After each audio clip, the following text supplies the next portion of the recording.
स्वागत है आपका भीम न्यूज इंडिया, देश के सबसे प्रमुख और विश्वसनीय चैनल में।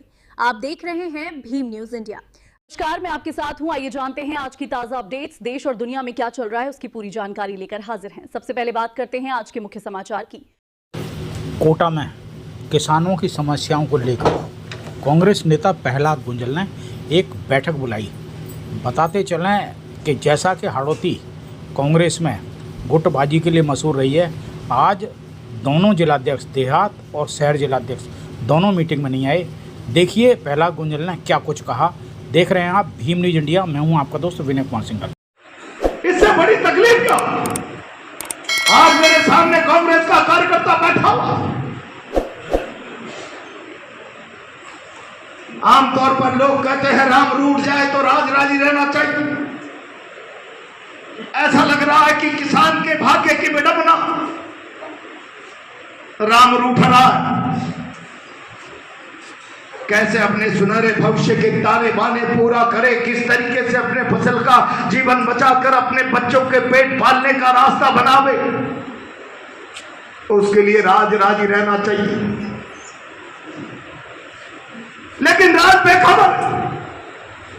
मैं बहुत जिम्मेदारी से आज यहां कांग्रेस के कार्यकर्ताओं से कहना चाहता हूं और हाड़ौती के किसानों से कहना चाहता हूं, इस राज के भरोसे की ये किसानों के प्रति संवेदनशील होगा, जिम्मेदार होगा, किसानों की तकलीफ को अपनी तकलीफ समझकर समाधान के रास्ते खोजेगा, तो हिंदुस्तान के इतिहास में इससे बड़ा किसानों के लिए अपमानजनक उदाहरण कोई दूसरा हो नहीं सकता।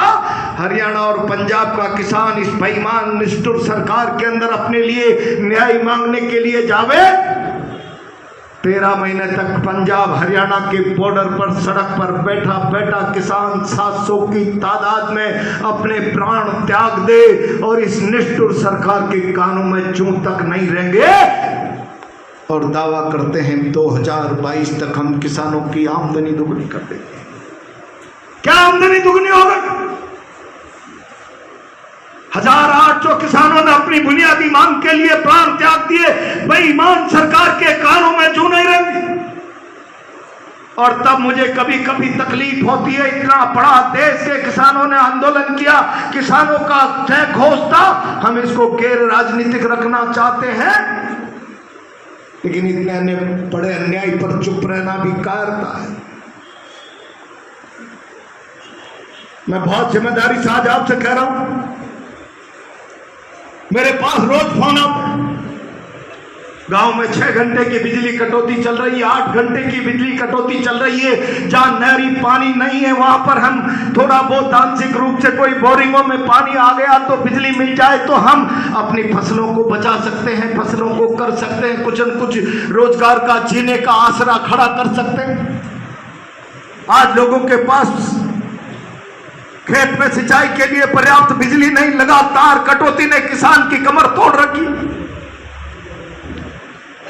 और आप लोगों को पता होगा, बहुत हजारों फोन मेरे पास लगातार आ रहे थे। किसी कारण से मुझे ये प्रदर्शन डिले करना पड़ गया। 25 तारीख को जब केडीए पर प्रदर्शन किया था तो पूरी हाड़ौती का किसान त्रायमाम कर रहा था। खाद को लेकर के 1300 का कट्टा किसान को खाद के डीलर की दुकान पर जाकर कहा जाता था कोई कट्टा नहीं है, और अगर वो अटैचमेंट खरीद कर 2400 रुपए का भुगतान करे तो जहां एक कट्टे की मनाही होती थी वहां उसको 1000 कट्टे भी मिल जाए 2400 का भुगतान करने के पास। क्या ये किसानों के साथ खुली लूट नहीं? क्या ये चौक की तरह चिपक कर इस हाड़ौती के किसानों को खून पीने का उपक्रम नहीं? और खाद विक्रेताओं की और इंडस्ट्रीज की ये मोनोपोली इतनी जोर से क्यों चल रही है? मैं प्रदर्शन में इसका सारा खुलासा करूंगा। कौन है इसके पीछे, किसकी सेठ के तार किस तरीके से खाद के कारखानों से मिले हुए हैं और किस तरीके से खाद के कारखानों से अपनी मांगे पूरी करवा कर उन्हें इस प्रकार का मनमाना शोषण करके हाड़ौती के किसान का खून पीने की खुली छूट दी गई है। भारत सरकार और उसके कौन कौन नुमाइंदे इसके लिए जिम्मेदार हैं। मैं 28 तारीख को जो प्रदर्शन होगा उसमें आर पार की लड़ाई में इस बात का कच्चा ठिठा खोल के रखूंगा। मैं आज कांग्रेस के कार्यकर्ताओं से एक सवाल करूं, क्या हाड़ौती का किसान रोता रहे? खाद मिलना चाहिए, खाद मिलना चाहिए। सुबह से शाम तक ग्राम जीएसएस के बाहर, डीलरों की दुकानों के बाहर एक एक कट्टे के लिए धूप में लाइन लगाकर खड़ा रहे। जैसे अपराधी है, चोरी है, गुनाहगार है, इस तरीके से पुलिस के सिपाही आए और डंडे बजाकर इस मुल्क के भाग्य विधाता को लाइनों में खड़ा कर दे, जिस तरीके से कोई जामा तलाशी में अपराधियों को खड़ा कर दिया जाता। क्या ये भारत के अन्नदाता का अपमान नहीं? गांधी सागर में पर्याप्त पानी होने के बाद भी किसानों की बुनियादी मांग को नहीं माना जावे। क्या ये सरकार की किसानों की अनदेखी नहीं? क्या ये राजस्थान सरकार की किसान विरोधी नीति नहीं?